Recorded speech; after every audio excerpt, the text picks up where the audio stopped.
আসসালামু আলাইকুম প্রিয় শিক্ষার্থীবৃন্দ, কেমন আছো সবাই? আলহামদুলিল্লাহ, আমি ভালো আছি।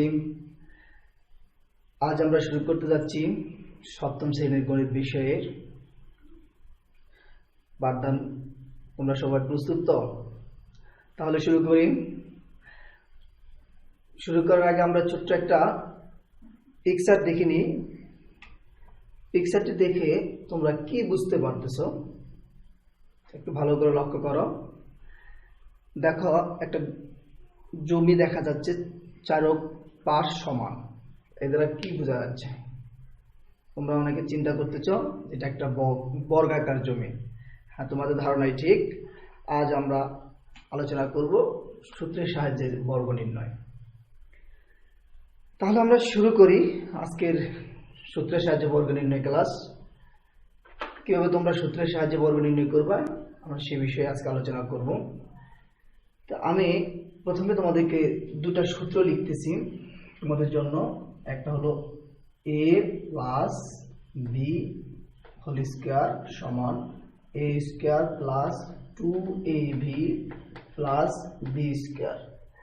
আরেকটা হলো a মাইনাস বি স্কয়ার সমান a square minus 2ab plus B square. দেখো, এই দুইটা সূত্র আমি এখন লিখলাম।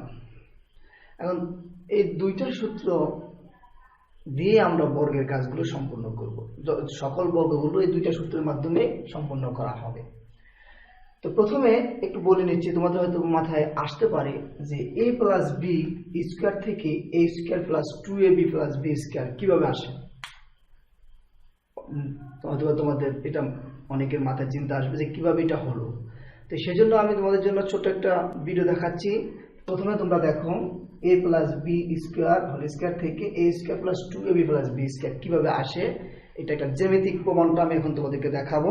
তোমরা ভিডিওর দিকে লক্ষ্য করো। এই একটা রেখা, এই রেখাটা দেখো চারটি রেখায় পরিণত হয়ে একটি বর্গক্ষেত্র আঁকলো। কি সুন্দর চারটা। তখন এটা হলো কি a স্কয়ার, এর চারপাশ আমরা দেবো কি a স্কয়ার। ঠিক বি একটা রেখা, তাও সেটাকে একটা বর্গক্ষেত্র রাখলে বি বর্গক্ষেত্র করলে সেটা হবে বি স্কয়ার। বি গুণ বি চারপাশ যদি সমান হয় তাহলে বর্গক্ষেত্রের ক্ষেত্রফল হলো বি গুণ বি, বি স্কয়ার। তাহলে একটা হলো a স্কয়ার, একটা হলো বি স্কয়ার। আমরা দুইটা রাশি পেলাম। এবার আমরা এই a এবং বি এই দুটাই দেখো কিভাবে হচ্ছে। এ বির একটা আয়তক্ষেত্র হবে, এ যদি দৈর্ঘ্য হয়, বি যদি প্রস্থ হয়, তাহলে একটা আয়তক্ষেত্র এ বি। তাহলে আমরা বুঝতে পারলাম এ আর বি, একটা পেলাম এ স্কয়ার, বি তে বি স্কয়ার, আর এলো এ বি। এখন যদি আমরা দেখো এই রাশিটা আর বি রাশিটা একটা করে যোগ করি, এ আর বি যোগ করি, তাহলে একটা কি হয়, এ প্লাস বির বর্গক্ষেত্র হয় এরকম। ক্লিয়ার? এই বর্গক্ষেত্র হলো, এবার দেখো এ প্লাস বি, এখন হলো স্কয়ার বর্গক্ষেত্রটা। এখন আমরা প্রমাণ দেখো, এ স্কয়ারটা আসলো এখানে বসলো, এ বিটা এখানে এসে বসলো, বি স্কয়ারটা এখানে আসলো, আর ঠিক আরেকটা এ বি কে এখানে বসলো। এ বি হলো কয়টা? দুইটা। তাহলে আমরা বুঝতে পারলাম যে এ স্কয়ার আর প্লাস বি স্কয়ার সমান হবে কি এ square plus A B plus A B plus B square. সুতরাং তাহলে তোমরা ভিডিওটা দেখলাম, ভিডিওতে অবশ্যই বুঝতে পারতেছো যে এ প্লাস বি স্কয়ার সমান A square plus 2ab plus B square কিভাবে আসলো, জ্যামিতিকভাবে এটা প্রমাণিত হলো। এরপরে বাকি রইল পরেরটা। আমরা ঠিক একই রকম ভাবে এই a minus B whole square সমান a square minus 2ab plus B square কিভাবে আসলো সেটা এখন আমরা একটি ভিডিওর মাধ্যমে তোমাদেরকে আবার দেখাচ্ছি। তোমরা এটার একটু প্রমাণটা, জ্যামিতিক প্রমাণটা দেখে নাও। চলো আমরা ভিডিওটা দেখি। দেখো এখানে দুইটা রেখা, একটা হলো a রেখা, একটা হলো বি রেখা। এখন এই রেখাটা নামলো, বি রেখাটা থেকে মাইনাস হয়ে যাবে, যেহেতু এ মাইনাস বি আমরা করবো, এ মাইনাস বি হলো। এখন এই এ মাইনাস বি যদি বর্গ করা হয়, দেখো এটা বর্গক্ষেত্রটা কত হয়, তাহলে এ মাইনাস বি স্কয়ার সমান হলো এটুকু। তাহলে এ মাইনাস বি তার হোল স্কয়ার। তো এখন আমরা এই রেখাটা যে ছিল সেটার আমরা বর্গ করে দেখি এ স্কয়ার কতটুকু হয়। জ্যামিতিকভাবে এটা হলো এ স্কয়ার বর্গরেখা। এরপরে ঠিক একই রকম ভাবে বি স্কয়ার যদি আমরা করি, তাহলে বি রেখাটাকে ঠিক একই রকম চতুর্ভুজ হবে, বর্গক্ষেত্র হবে। বর্গক্ষেত্র হওয়ার পরে আমরা এটাকে বি স্কয়ার করব। এই যে একটা বি স্কয়ার। তাহলে এখন আমরা এই এ স্কোয়ার আর বি স্কোয়ার দুইটা পাইলাম, আর এ মাইনাস বি স্কোয়ারও পাইলাম। এখন আমরা যদি এ বি করি, এ বি দুইটা নামলো এবং দুইটাই আয়তক্ষেত্রে পরিণত হলো। একটা দৈর্ঘ্য এ, প্রস্থ যদি বি ধরি, তাহলে এ বি। এখন আমরা এই চারটেই পাইলাম। এখন আমরা এ স্কোয়ার আর বি স্কোয়ার দুইটা থেকে যদি করি, এ স্কোয়ার মাইনাস বি স্কোয়ার, তাহলে এই দুইটা এ বি নামলো। এখন অতিরিক্ত অংশ দুইটা এ বি নেওয়ার পর অতিরিক্ত অংশ যেটুকু আছে সেটুকু আমরা কেটে নিলাম। এটুকু কেটে আমরা এই খালি জায়গায় বসাবো, যেটা আমরা এখনো পূরণ করতে পারি নাই এ স্কোয়ার বি স্কোয়ারের। দেখো এই যদি আমরা খালি জায়গায় এটুকু এনে বসাই, হ্যাঁ এটুকু এখন এখানে এসে বসবে। এই বসলো, বসার পরে আমরা এ মাইনাস বিটা এখানে নিয়ে আসবো, এ মাইনাস বিটা স্কোয়ার, এটা এখন এখানে চলে আসবে। দেখো এখন আমাদের সম্পূর্ণ জায়গাটা পূরণ হয়েছে এ স্কোয়ার বি স্কোয়ার। তাহলে আমরা বুঝতে পারলাম এ মাইনাস বি তার স্কোয়ার সমান এ স্কোয়ার মাইনাস 2ab আর হলো প্লাস বি স্কোয়ার। ক্লিয়ার সবাই? ধন্যবাদ। তাহলে আমরা দ্বিতীয় সূত্রটারও প্রমাণ পেলাম, এ মাইনাস বি তার স্কোয়ার সমান A square minus 2ab plus B square. কিভাবে আমরা আসলো সেটা জ্যামিতিক প্রমাণ পেলাম। তাহলে শুরু করি আমাদের আজকের বর্গ। আমরা প্রথমে একটা যদি অঙ্ক দেখি, a প্লাস 5, যদি এটাকে বড় করতে বলা হয় তাহলে আমরা কিভাবে করব? আমরা তাহলে a প্লাস 5 তার স্কোয়ার লিখব বর্গ করে, কারণ আমাদের এটাকে স্কোয়ার দিতে হবে বর্গ করার জন্য। আমাদের বর্গ মানে স্কোয়ার, মানে ডাবল 2, পাওয়ার ঘাত হলো 2। এখন আমাদের সূত্রে বলছে কি a প্লাস বি স্কোয়ার সমান হবে a square plus 2ab plus B square. আমরা যদি এটাকে a ধরি আর এটাকে যদি আমরা a ধরি আর এটাকে যদি b ধরি, তাহলে আমাদের এই সূত্র থেকে কি আসে? a square plus 2ab plus B square, এটুকুই আমাদের আসে। তাহলে a স্কোয়ার হলো কি, যদি আমরা a স্কোয়ার মানে হলো ঘাত 2, তাহলে এর দুবার গুণ করা। উপরে স্কোয়ার থাকলে যেই সংখ্যার উপর বা যে চিহ্নের উপর স্কোয়ার থাকবে সেটাকে দুবার গুণ করতে হবে। তাহলে এ দুবার গুণ করলে হবে এ স্কোয়ার প্লাস 2a আর 5 গুণ করলে হবে 5 দুগুণ 10a প্লাস 5 যদি আমরা ঠিক দুবার গুণ করি, দেখো 5 গুণ 5 সমান কত হয়? 25। তাহলে সেখানে হবে 25। এই হলো আমাদের অ্যান্সার। এই হলো সূত্রের সাহায্যে বর্গ। বুঝতে পারতেছো? চলো আমরা আরেকটা অঙ্ক করি।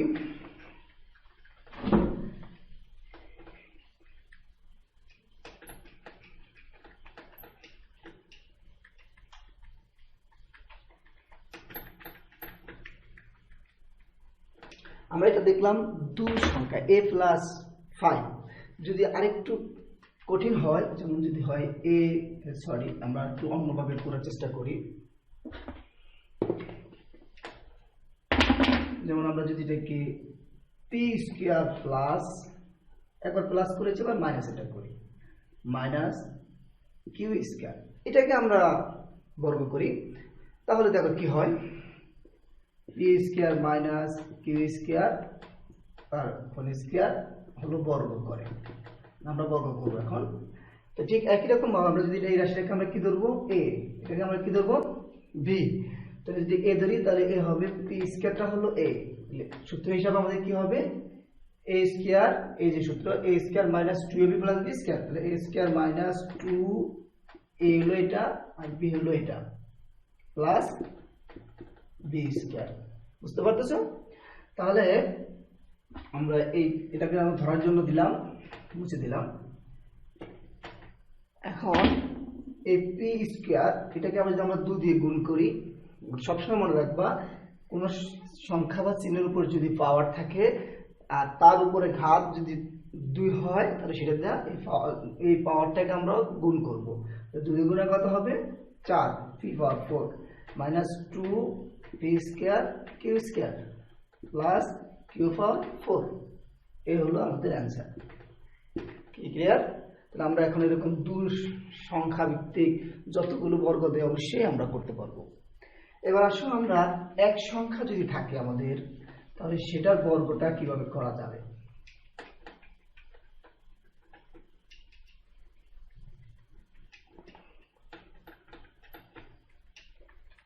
হ্যাঁ, তখন আমরা দুই সংখ্যাগুলোর বর্গ করেছি। এবার যদি এক সংখ্যা থাকে, শুধুমাত্র একটা, যেমন মনে করো আছে 550, তাহলে আমরা এটা কিভাবে বর্গ করব? এক সংখ্যা। কিন্তু আমাদের এই সূত্র যদি লক্ষ্য করো, এ আর বি, একটা হলো a প্লাস বি, একটা হলো a মাইনাস বি, এই দুইটার বাইরে কিন্তু কোনো সূত্র নাই। তাহলে 550টা এক রাশি, এটাকে কি বর্গ করা সম্ভব? অবশ্যই উত্তর হবে না। তাহলে কি করতে হবে? এই 550কে আমরা দুই রাশিতে বিভক্ত করতে হবে। যেমন আমি যদি লিখি একটা 500 আর একটা প্লাস 50, তাও হবে। আবার তুমি যদি লিখো 600 মাইনাস 50, যেভাবে তুমি 550 মিলাইলেই হবে, দুইটা রাশিতে ভাগ করতে হবে। এখন আমরা এটাকে যদি বর্গ করি, লিখি বর্গ করে, তাহলে আমাদের সূত্র অনুসারে এখন কোনটা আসবে? a প্লাস বি স্কয়ার সমান a square plus 2ab plus b square.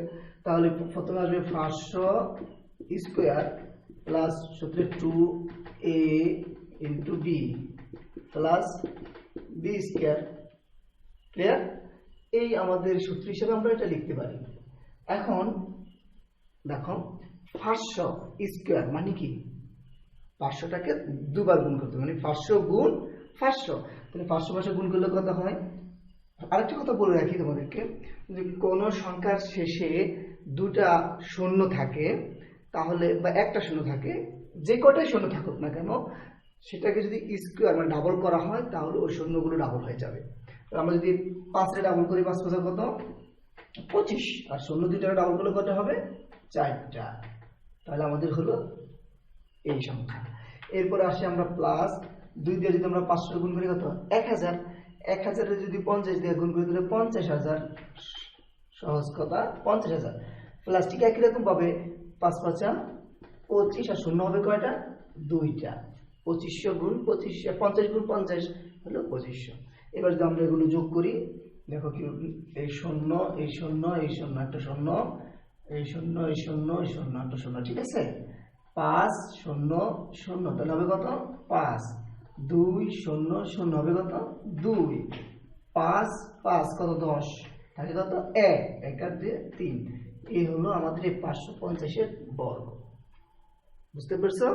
এভাবেই আমাদের দুই সংখ্যার বর্গগুলো করতে হবে। এরকম যদি অন্য তোমাকে যদি 990 দেওয়া হয়, তাহলে 1000 বিয়োগ 10 লিখতে পারো, অথবা 900 যোগ 90। এবার দুইটা ভাগে বিভক্ত করে তুমি বর্গগুলো করবা। ক্লিয়ার? আচ্ছা, এবার আরেকটা জিনিস আমরা লক্ষ্য করবো এখন। তাহলে আমরা এখন দুই সংখ্যার বর্গগুলো পারবো। আবার এক সংখ্যার যদি দেয়, আমরা সেটা ভেঙে দুই সংখ্যা করে সেটাকে আমরা বর্গ করতে পারবো। এবার যদি 3 সংখ্যা দেওয়া হয়, তাহলে কিভাবে করবো আমরা এখন সেটাই দেখব।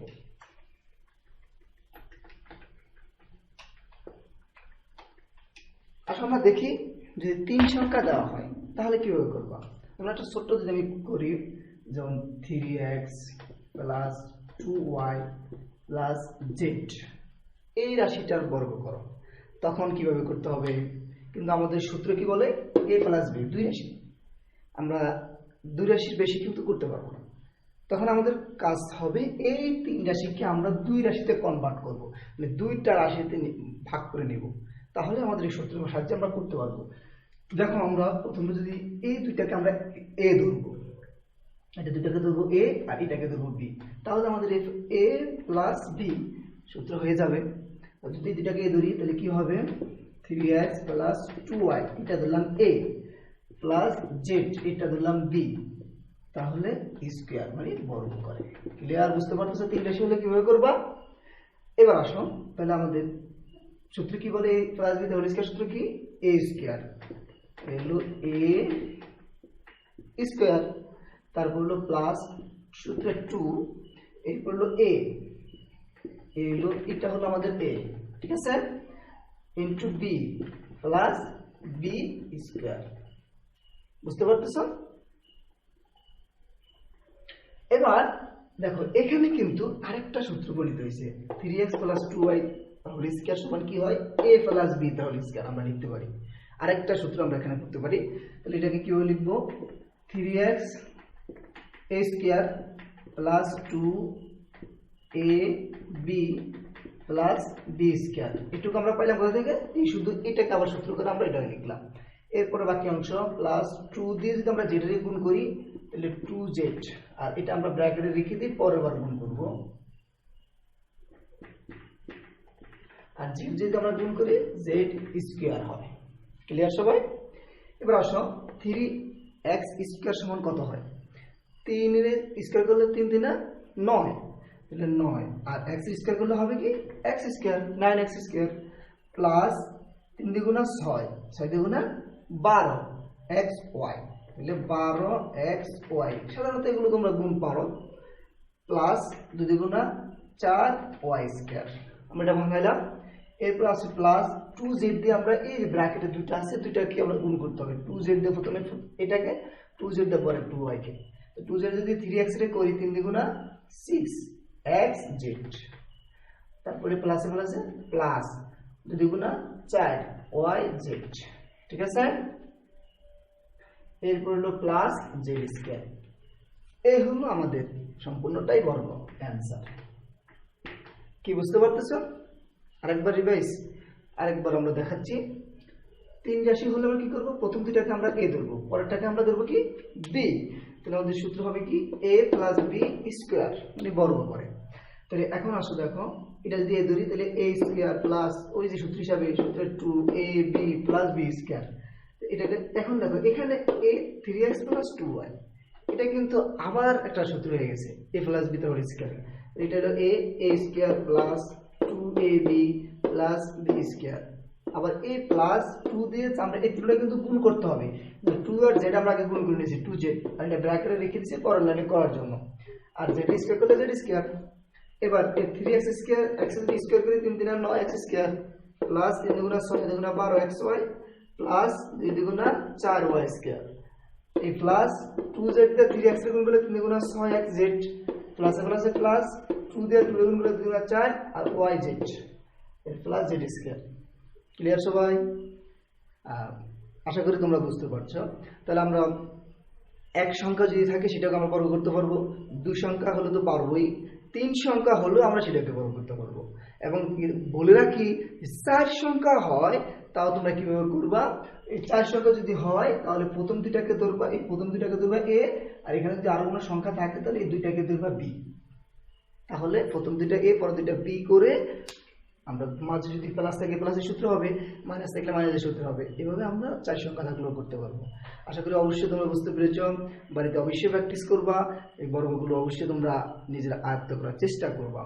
তারপরেও তোমাদেরকে আমি কিছু বাড়িতে প্র্যাকটিস করার জন্য 2টা অঙ্ক দিয়ে রাখি, যেগুলো তোমরা প্র্যাকটিস করবা। আর এই 2টা অঙ্ক তোমরা বাড়িতে প্র্যাকটিস করার পরে তোমাদের ক্লাস টিচার শিক্ষককে তোমরা অবশ্যই দেখাবা যে অঙ্কগুলো হয়েছে কিনা। আর আমার পরবর্তী ক্লাসে অবশ্যই তোমাদের এই যদি কোনো সমস্যা থাকে কমেন্টে লিখবা, এবং আমি তোমাদের এই কমেন্ট অনুযায়ী তোমাদের সমস্যার সমাধান করবো ইনশাআল্লাহ আগামী ক্লাসে। তাহলে বাড়ির কাজটা উঠে তুলে নাও সবাই। তোলা হয়েছে? হ্যাঁ, আজকের মতো আমরা এখানে বিদায় নিচ্ছি। আবারও তোমাদেরকে ধন্যবাদ জানাচ্ছি, এবং এই করোনার ভিতরে তোমরা অযথা বাইরে ঘোরাঘুরি না করে বাসায় অবস্থান করো, এবং তোমাদের যে পাঠ্য বইয়ের পাঠদানগুলো রয়েছে এগুলো নিজেরাই আয়ত্ত করার চেষ্টা করো। ধন্যবাদ, সবাই ভালো থেকো, সুস্থ থেকো। আসসালামু আলাইকুম।